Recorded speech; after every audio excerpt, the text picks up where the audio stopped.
Welcome to IWM Buzz and big Thank you for having congratulations me. for the new show. No Thank you, fans के thank you. काफी अच्छे response मिल रहे हैं, so क्या बोलना चाहोगे इतना सारा प्यार मिल रहा है ऑडियंस में? जितना भी प्यार मिल रहा है उसके लिए तो मैं सबसे पहले बहुत बड़ा थैंक यू कहना चाहूंगा कि आज आज का हमारा जो लाइफस्टाइल पोस्ट लॉकडाउन, जो लोग अपनी जिंदगी में वापस नॉर्मलाइज होने के सोच रहे हैं, हो चुके हैं, तो वो वक्त निकालते हैं हमारे लिए और एंटरटेनमेंट के लिए और हमें देखते हैं, तो उसके लिए तो ऑब्वियसली बहुत बड़ा थैंक यू बोलना चाहूंगा। शौर्य अनोखी की कहानी तो काफी अनोखी है ही। तो जब आपको ये अनोखी कहानी जब आपने सुना, ये शो के बारे में सुना, कंसेप्ट के बारे में सुना, तो how was your first reaction?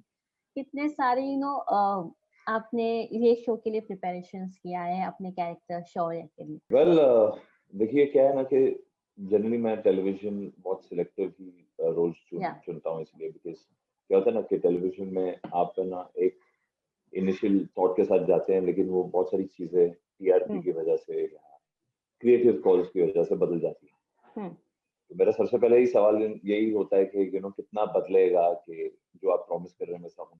तो आई वुड ऑब्वियसली इवेंचुअली तो थोड़ी बहुत जो ट्वीक्स और चेंजेस आते हैं उसको हम लोग को है ना स्टोरी को लेके और आगे कहानी क्या होगी उसको वैसा देखना पड़ता है।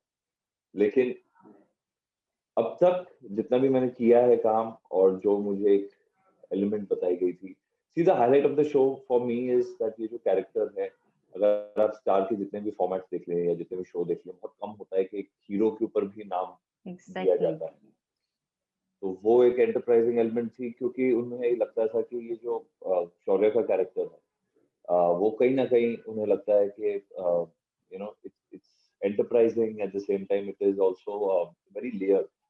उन्हें एक लेयर परफॉर्मेंस चाहिए था। क्या है ना कि देखिए एक सिंपल सी बात है, आप उसको हेट भी करेंगे पर उसका पेन भी आपको समझ आएगा, और उसके साथ एक सिंपैथी भी आएगी। तो बहुत ही कॉम्प्लेक्स कैरेक्टर बन जाता है। तो आई थिंक वो सबसे चैलेंजिंग भी है मेरे लिए और सबसे ज्यादा एंटरप्राइजिंग था जब मुझे ऑफर हुआ। तो मैंने रोल को मद्देनजर रखते हुए मैंने उसको वैसे ही देखा कि मैंने okay this is a interesting role for me to play, तो इसके साथ मैं कुछ कर सकता हूँ। जैसे कि हमने देखा है कि शौर्य के लिए उसकी माँ आशा है जो है, उनके लिए इतना प्यार भी है पर उतना नफरत भी ज्यादा देखने को मिला है। सो क्या आगे जाके ये जो नफरत है प्यार में बदल जाएगा अपनी माँ के लिए, आस्था के लिए? आगे जाके पता नहीं क्या होने वाला है, बिकॉज मुझे नहीं लगता इतनी जल्दी कुछ ऐसी डिसीजन ये लेता है, क्योंकि कैरेक्टर ही ऐसा है कि बहुत सोच समझ के करता है, डिसिप्लिन डिसिप्लिन के साथ चलता है अपने, उसके प्रोटोकॉल्स है लाइफ के, उसकी रूल्स और रेगुलेशन है। तो उसने क्या है ना कि कुछ लोग होते हैं कि जो उनके लाइफ में, उनकी पुरानी लाइफ में, मतलब अर्लियर चाइल्डहुड लाइफ में इतना कुछ हो जाता है कि वो बड़े से एक शील्ड बना लेते हैं, एक वॉल बना लेते हैं अपने आगे। तो जितने भी ऐसे लोग हैं वो डेफिनेटली रिलेट कर पाएंगे, क्योंकि क्या है कि जो रिस्पॉन्सिबिलिटीज आती हैं, जो प्यार नहीं मिलता, तो फिर कहीं ना कहीं क्या ना, वो चाहे इंसान कितना भी नरम हो अंदर से, वो कोकोनट जैसा बन जाता है, मतलब अंदर से नरम बाहर से सख्त। तो उसको ब्रेक करने की अगर कोई कोशिश करेगा तो वो आई थिंक इंटरेस्टिंग होने वाला है। और शायद शौर्य का यही अंदाज है जो कि ऑडियंस को काफी पसंद आ रहा है। जब अनोखी और आप दोनों के बीच में जो खट्टी मीठी नोकझोंक होती है, वो ही चीज ऑडियंस को काफी पसंद आ रही है। सो अनोखी और शौर्य की जो जोड़ी है काफी अलग है।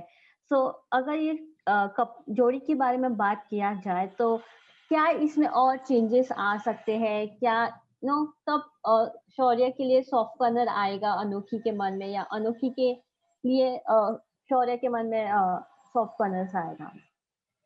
देखिए क्या है ना कि कहीं ना कहीं मुझे लगता है कि इंटिमिडेट अगर कोई कुछ को कर सकता है तो वो अनोखी कर सकती है और कोई नहीं कर सकता, क्योंकि क्या है ना कि अगर एक कोई इंटेलिजेंट इंसान होता है या somebody who's like जो विटी इंसान होता है, इंटेलिजेंट होता है, तो उसको दूसरा जब इंटेलिजेंट इंसान सामने आता है तो ऑब्वियसली नोकझोंक भी होती है और एट द सेम टाइम आप उस वो एक आर्ग्यूमेंट होता है, और वो एक इंटरेस्टिंग बैंटर बन जाता है।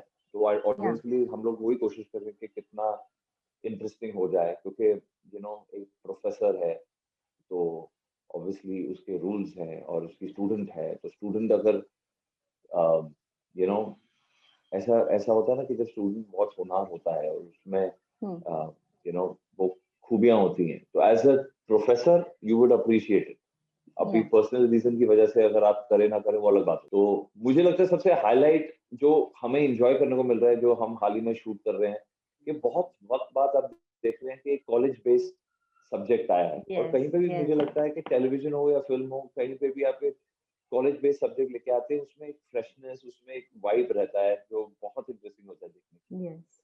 तो उसको हम बरकरार रखने वाले हैं, तो कॉलेज के बहुत सारे एलिमेंट्स आपको देखने को मिलेंगे।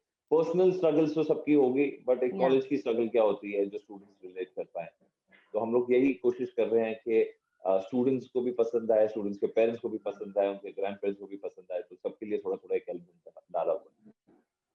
ओके, सो जी। क्या आपके लाइफ में भी ऐसे कुछ हुआ है रैगिंग को लेकर, या you were the part of the ragging, या किसी ने आपके साथ रैगिंग किया है?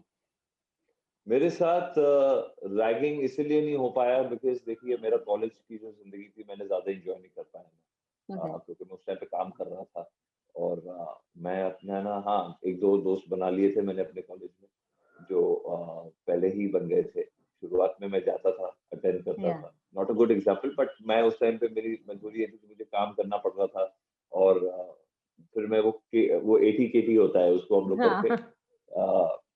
प्रॉक्सी देके किसी को बोलता था कि किसी फ्रेंड को बोलता था यार प्रॉक्सी दे दे, अगर वो बोलते यार मैंने तो ना अब जितनी अपनी अटेंडेंस नहीं दी उतनी मैं तेरी दे रहा हूँ, तो किसी और को पूछ ले। तो ऐसा होता था। तो करते करते ऐसे दोस्त बने थे, मगर रैगिंग इसीलिए नहीं हो पाई क्योंकि देखिए एक तो ऐसा नहीं है कि नहीं होता कॉलेज में, अभी बहुत कम हो गया है वैसे भी, तो हाँ। लोग बहुत समझदार हो गए। दे रियलाइज कि किसी के पास इतना वक्त भी नहीं है, किसी को अभी दोस्त बनाने का टाइम आ गया। यस। दुश्मन तो it's like very old school thought. या। तो उस टाइम पे मेरे साथ शायद इसलिए नहीं हुआ क्योंकि एक तो मैं 6 फुट के ऊपर, ठीक है? ऊपर से मैं थोड़ा एक हट्टा-कट्टा मुंडा हूँ, तो शायद मुझे तो देख पहले के ही लोग लोग है ना समझ बोलते थे यार जाते थे। इसको ये रैग हम करेंगे रैग, तो ये हमारे साथ क्या करेगा वो भी सोचना पड़ेगा। यस। शायद इसलिए मेरा कोई रैगिंग का एक्सपीरियंस नहीं। सो करणवीर, आप कितना एंजॉय कर रहे हो टीवी शो करने, as compare to doing a TV show from the web show? कितना एंजॉय कर रहे हो, कितना अलग है? बिकॉज वेब में you get a time for your character, सोचने के लिए सब जी, क्या आगे हो सकता है। पर TV back to back scenes होते हैं, शूट्स होते हैं। हाउ यू जी। Prepare yourself for the scenes? मैं ऑनेस्टली मैं क्या है ना कि मैं सेट पे ही जाके अपनी लाइन्स करता हूँ। मैं या। बाकी एक्टरों की तरह नहीं अपने सेट पे, ऐसा नहीं है कि मैं पहले मुझे लाइन्स मिल जाएँ और मैं प्रिपेयर करके आऊँ, ये सारी चीज़ें मैं नहीं करता हूँ। Okay, so currently, how is the bond with your co-star and other star cast of the show? It's very good यार, जैसे मैं सेट पे लाइवली एटमॉस्फेयर रखना पसंद करता हूँ। Yeah. हँसी मज़ाक हो, थोड़ी छेड़खानी हो, ये सारी चीज़ें चलती रहती हैं, बिकॉज़ क्या है कि अगर आप सीरियस सीन में होते हैं, Hmm. तो बहुत टाइम ऐसा होता है कि मैं सीरियस सीन में होता हूँ मगर किसी के डायलॉग पे मैं हँस देता हूँ या कोई और हँस देता है मेरे डायलॉग पे, क्योंकि एक चीज़ मुझे बहुत बोरिंग लगती है कि एक एक्सप्रेशन होल्ड करके है ना, क्योंकि अभी शॉट चल रहा है, हाँ. किसी के डायलॉग चल रहे हैं, मुझे हर इमोशन को एक्सप्रेस करना है, मेरे से होता ही नहीं है। मैं बोला यार, मेरा क्या क्विक इमोशन ले लो यार 2-4 Yeah. मिनट का, तुम क्या पूरे डायलॉग क्या ले रहे हो बार-बार, फिर किसी और का कट जाएगा, उसके ऊपर भी एक्सप्रेस करना पड़ेगा, किसी और का डायलॉग आ जाएगा। तो मेरे एक्टर्स को बहुत को एक्टर्स को बड़ा लगता है कि करण तू थोड़ा दे दिया कर यार हमारे लिए भी ऐसा, इमोशन दे दिया कर, तेरा भी तो शॉट लगेगा। वो बोलते हैं कि तू इतना गिविंग एक्टर है मेरी लाइन ले लो, मेरे एक्सप्रेशन ले लो। तो ये सारी चीजें मेरे लिए होती नहीं है, मेरे से तो मैं थोड़ी बहुत है ना उनको बोलता हूँ कि ठीक Yeah. है let's have some fun with it. मजाक मस्ती चलती है, जैसे देवात्मा है जो अनोखिया किरदार प्ले कर रही है, उसके साथ तो मैं मतलब बहुत उसकी छेड़खानी करता हूँ, उसके साथ बहुत फन करता हूँ उसको, उसको कंफ्यूज कर देता हूँ कभी कभी क्या करना है। जी. तो एक हाल ही में भी एक सीन था, तो जहाँ पे है ना, लाइक भाई सो सीरियस, बोला नहीं very bad mood so don't talk to me, ऐसे करके मैंने उसको कह दिया। तो उसको वो सीन में उसकी मदद हो गई, क्योंकि उसको फिर उसको लगा कि यार ये क्या आदमी है, कभी है ना सीरियस हो जाता है, कभी मजाक हाँ. करता है। मैं बोला यार देख, सिंपल सी बात है कि अगर मैं तेरे को उस सीन में अगर मजाक मस्ती करता तो तेरे परफॉर्मेंस में प्रॉब्लम आती, तो आई डिडंट वांट जी. To do that. फिर जो मेरे फादर का किरदार प्ले कर रहे हैं उनके साथ भी मेरे बहुत अच्छे सीन्स आए हैं। जी. अभी कल भी हम शूट करने वाले हैं कुछ अच्छा इंटरेस्टिंग। तो उनसे भी मैं मजाक मस्ती करता हूँ, हमेशा बोलता हूँ कि यार मेरे सूट से अच्छा तो तेरे को सूट दिया है, असल हीरो तो तुम हो यार। ऐसे छोटे-छोटे मजाक करता रहता हूँ, so it's very Yeah. So currently, I think आपका कैरेक्टर काफी अपोजिट है आपके रियल लाइफ से, बिकॉज इतना स्ट्रिक्ट तो आप नहीं हो या इतने सीरियसनेस आप नहीं हो जितना शो के कैरेक्टर शौर्य में है। तो और Yeah. कितनी सारी ऐसी सिमिलैरिटीज है या आप कह सकते हैं कि काफी अलग है कैरेक्टर वाइज? अलग तो सब कुछ है। देखिए क्या है कि सिमिलैरिटीज मैं बोलूँ, जैसे वो सूट पहनता है, मुझे सूट पहनना पसंद है। या मुझे अगर जैसे होता है ना, अगर किसी को पूछे, किसी को आप अगर जैसे आप जॉन इब्राहिम को पूछोगे तो वो बोलेंगे मुझे सिर्फ चप्पल और टी-शर्ट और जीन्स, ये या मेरा स्टेपल है। सलमान खान को पूछोगे तो बोलेंगे फटी हुई शॉर्ट्स या फटी हुई जीन्स या शॉर्ट्स एंड टी-शर्ट एंड या कैप और ऐसा-ऐसा। जग्गू दादा को मिलो, मैं जग्गू दादा अभी मुझे याद है कि मैं मिला था कि यहाँ पे मेरी फ़िल्म थी ब्लैंक, तो उसकी या स्क्रीनिंग पे आए थे वो। मतलब क्या हाल है? तो एकदम जग्गू दादा स्टाइल, और उनके हमेशा गले में ना एक बंडाना रहता है। हाँ मैं बोला दादा, ये बंडाना का क्या चक्कर है? बिकॉज़ बोले तू क्यों पूछ रहा है यार? तेरे को क्या बड़ू चाहिए क्या? ले ले चल।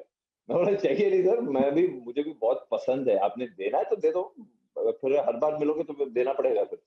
तो ऐसे करके बात हुई। तो he has his own style, और बंडाना जैसे मुझे सर पे बंडाना पहनना बहुत पसंद है। या ऐसे बंडाना का स्टाइल मैंने ज़िद में मेरी एक फ़िल्म के गाने में भी यूज़ किया है उस बंडाना को। तो ये सारी चीज़ें बहुत पसंद है। तो जग्गू दादा का गले में पहनने, मैं बोला पहनते क्यों हो? बोला मुझे क्या है, देखो हम लोग है ना, मेरे को ज़्यादा टचअप-वचअप करने का ज़रूरत नहीं होती, ज़रा पसीना है ना इसको लेके ऐसे तो। तो बोला कमाल है यार, such a big star and he is so humble, या बोला और बड़ा काम आता है, किसी को ना ऐसे मारना और फेंक के बंडाना, तो मैं बोलता ए ये ले सही तरह काम कर। हाँ, ठीक है। So everyone's got their own style. तो मेरा या स्टाइल अगर मैं पूछूं शौर्य से कितना सिमिलर है, तो स्टाइलिंग वाइज मैंने थोड़ा सा कंसंट्रेट किया है इस कैरेक्टर पे, because we wanted to show him very dynamic, very या स्टाइलिश। एक टिपिकल प्रोफेसर नहीं दिखाना था जो कॉलेजेस में होते हैं, यू नो डायनामिज्म रखना था उसका, तो वैसा है कैरेक्टर। उसकी वो आदमी बुरा नहीं है, लेकिन उसकी सोच कहीं न कहीं समाज ने या घर वालों ने बदल दी है, या और जो उसके साथ एक्सपीरियंसेस हुए।